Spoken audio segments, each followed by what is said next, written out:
आज हम computer programming में ऑपरेटर्स एंड एक्सप्रेशंस पढ़ेंगे। पहले हमने इसके कुछ कॉन्स्टेंट्स और वेरिएबल्स की स्टडी करी थी। आज हम इसमें ऑपरेटर्स और एक्सप्रेशंस पढ़ेंगे कि संकारक और व्यंजक। किसी भी प्रोग्रामिंग भाषा में कंप्यूटर द्वारा अंकगणितीय तथा तार्किक अभिगणनाएं करने हेतु जिन सिंबल्स का उपयोग किया जाता है उन्हें ऑपरेटर्स या संकारक कहते हैं। प्रोग्रामिंग भाषा में कंप्यूटर द्वारा अंकगणितीय या तार्किक गणनाएं करने के लिए जो बीच में सिंबल काम में लेते हैं उनका उपयोग किया जाता है, उन्हें ऑपरेटर या संकारक कहते हैं। सी में निम्नलिखित ऑपरेटर्स का उपयोग किया जाता है। पहला तो इसमें आता है अंकगणितीय या अर्थमेटिक ऑपरेटर्स। दूसरा आता है संबंध परक ऑपरेटर्स, रिलेशनल ऑपरेटर्स। तीसरा है इसमें तार्किक ऑपरेटर्स या लॉजिकल ऑपरेटर्स। फोर्थ है इसमें निर्दिष्टीकरण ऑपरेटर या असाइनमेंट ऑपरेटर। फिफ्थ है इसमें वृद्धि एवं ह्रास operator, increment and decrement operator. फिर आता है सह प्रतिबंध ऑपरेटर या कंडीशनल ऑपरेटर, द्वैंक ऑपरेटर या बिटवाइज ऑपरेटर। इनका हम सबका एक एक की स्टडी करेंगे आगे। जैसे अंकगणितीय है, संबंध परक है, तार्किक है, निर्दिष्टीकरण है, वृद्धि एवं ह्रास ऑपरेटर है, संबंधी सह प्रतिबंध ऑपरेटर है और द्वैंक ऑपरेटर। इन सबका एग्जाम्पल लेके सबकी स्टडी करेंगे। पहले जैसे एक व्यंजक पढ़ते हैं हम कि व्यंजन या एक्सप्रेशन, व्यंजक या एक्सप्रेशन क्या होता है?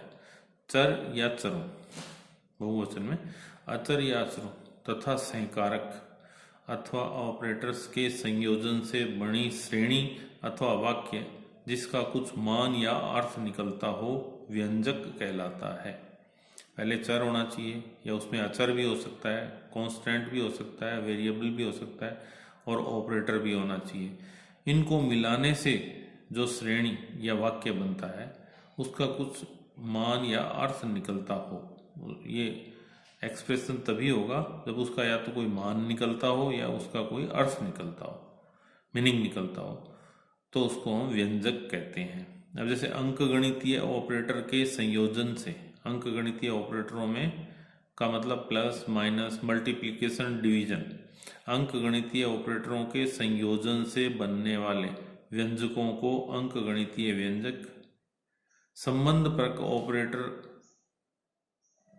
के संयोजन से बनने वाले व्यंजनों को संबंध परक एक्सप्रेशन, तार्किक ऑपरेटर के संयोजन से बनने वाले व्यंजकों को तार्किक व्यंजक और निर्दिष्टीकरण ऑपरेटर के संयोजन से बनने वाले व्यंजक को निर्दिष्टीकरण व्यंजक, वृद्धि एवं ह्रास ऑपरेटर के संयोजन से बनने वाले व्यंजक को वृद्धि एवं ह्रास व्यंजक, सह प्रतिबंध ऑपरेटर के संयोजन से बनने वाले व्यंजक को सह प्रतिबंध व्यंजक और द्वैंक ऑपरेटर या बिटवाइज ऑपरेटर के संयोजक से बनने वाले व्यंजक को द्वैंक व्यंजक कहते हैं। आगे हम सबसे पहले हम लेते हैं इसमें संबंध परक अंकगणितीय व्यंजक। अंकगणितीय व्यंजक में अर्थमेटिक एक्सप्रेशन में वह श्रेणी या वाक्य जो चरों या अचरों को अंकगणितीय ऑपरेटरों के संयोजन द्वारा बनाया जाता हो। अंकगणितीय ऑपरेटर है प्लस, माइनस, मल्टीप्लिकेशन, डिवीजन और विभाजन में शेषफल पूर्णांक। इसको लिखते हैं विभाजन में शेषफल पूर्णांक। इसका बताएंगे कि अभी क्या आता है।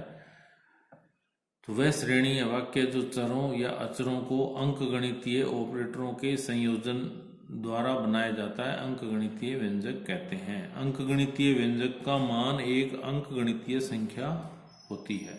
अंकगणितीय व्यंजक का मान जो है वो एक अंकगणितीय संख्या आएगी। सी भाषा में प्रयोग किए जाने वाले अंकगणितीय ऑपरेटर्स निम्नलिखित हैं। प्लस का मतलब योग या जोड़ है, ये इसका मतलब व्यकलन या घटाना सब्ट्रैक्शन है, इसका मतलब मल्टीप्लिकेशन है, ये डिवीजन है और इसका मतलब है विभाजन में शेषफल पूर्णांक।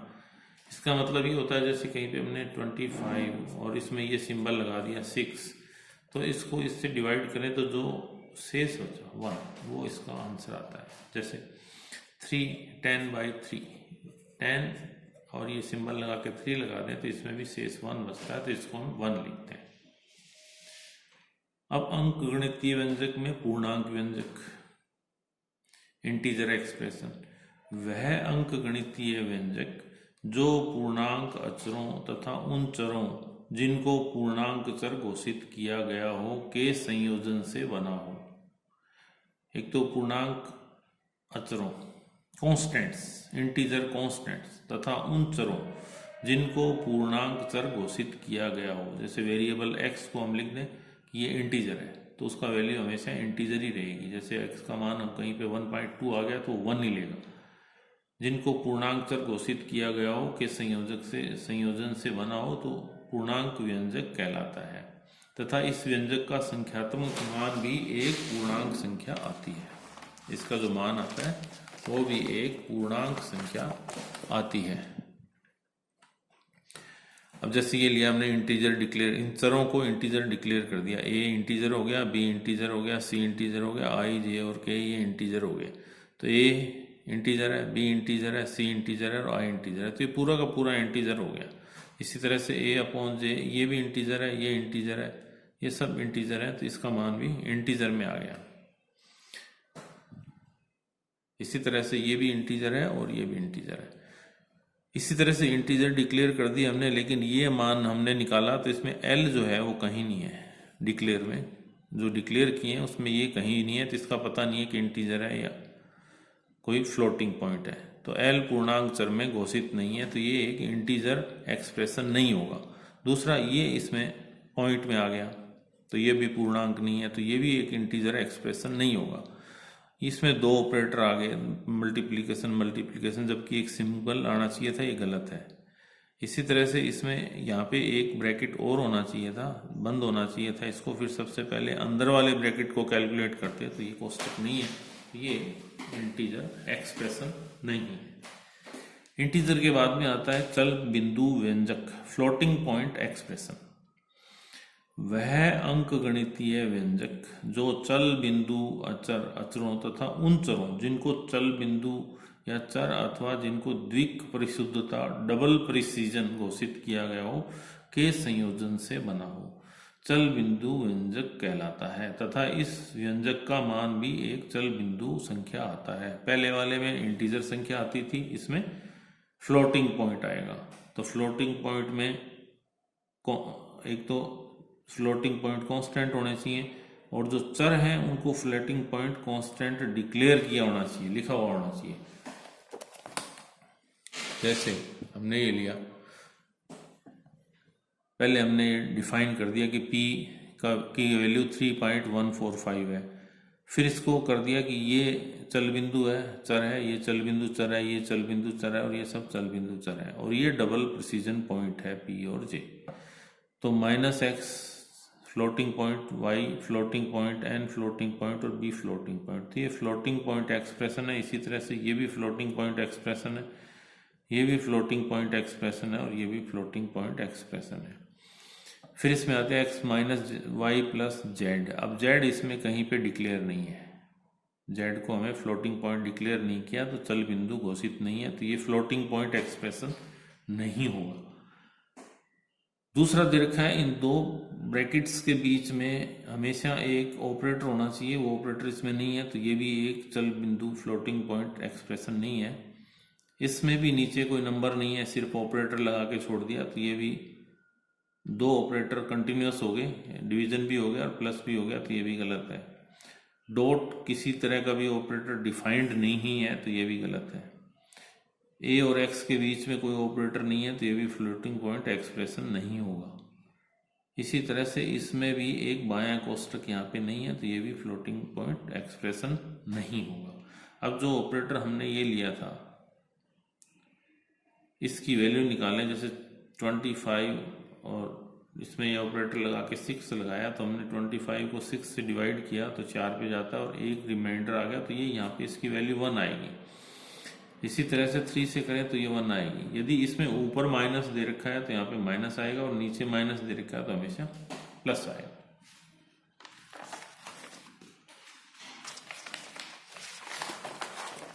नेक्स्ट, अब व्यंजकों में बहुत सारे ऑपरेटर हो सकते हैं, तो व्यंजकों में ऑपरेटरों की प्रथमता या प्राथमिकता या प्रेसिडेंसी, ऑपरेटर्स प्रेसिडेंसी इन एक्सप्रेशंस, कि किसी भी एक्सप्रेशन में कौन सी चीज़ पहले कैलकुलेट करेंगे हम, कौन सा ऑपरेटर पहले काम में लेंगे। किसी प्रोग्राम में व्यंजक के मान की गणना करते समय पर केवल एक अंक गणितीय ऑपरेटर को चुना जाता है। एक टाइम में एक ही अंक गणितीय ऑपरेटर को काम में लेते हैं। ऑपरेटरों का चुनाव एक विशेष क्रम या नियम से किया जाता है। इस क्रम या नियम को ऑपरेटरों की प्राथमिकता, प्रेसिडेंसी ऑफ ऑपरेटर्स कहा जाता है।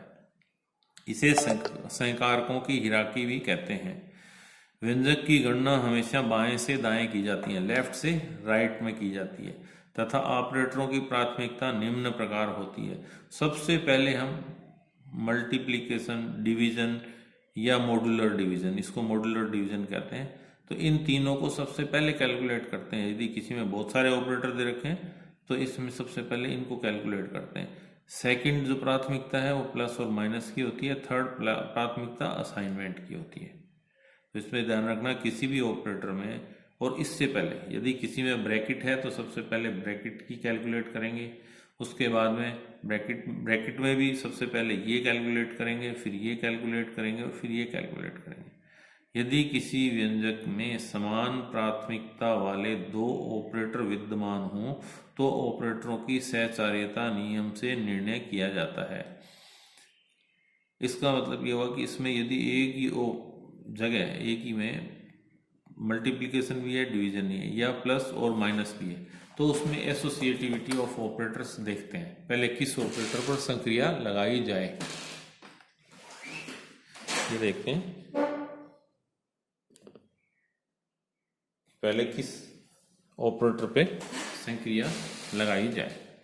यदि किसी व्यंजक में पहले कोष्टक भी है तो व्यंजक में पहले कोष्टक वाले व्यंजक की गणना की जाती है। कोष्टक में विद्यमान व्यंजक पर भी उपरोक्त वर्णिक ऑपरेटरों की प्राथमिकता तथा ऑपरेटरों की साचर्यता लागू होती है। यदि किसी व्यंजक में एक से अधिक कोष्टक हों तो सबसे अंदर इनर मोस्ट के कोष्टक की गणना सबसे पहले की जाती है। जैसे एक एग्जांपल लेते हैं कि निम्न संकारकों की प्राथमिकता तय करते हुए इसका मान ज्ञात करना है। सबसे पहले हम लेफ्ट से राइट चलते हैं, तो लेफ्ट में सबसे पहले इसमें आ गया मल्टीप्लिकेशन, तो मल्टीप्लिकेशन करेंगे 2 × 3 6/4, बाकी एज इट इज रहने देंगे।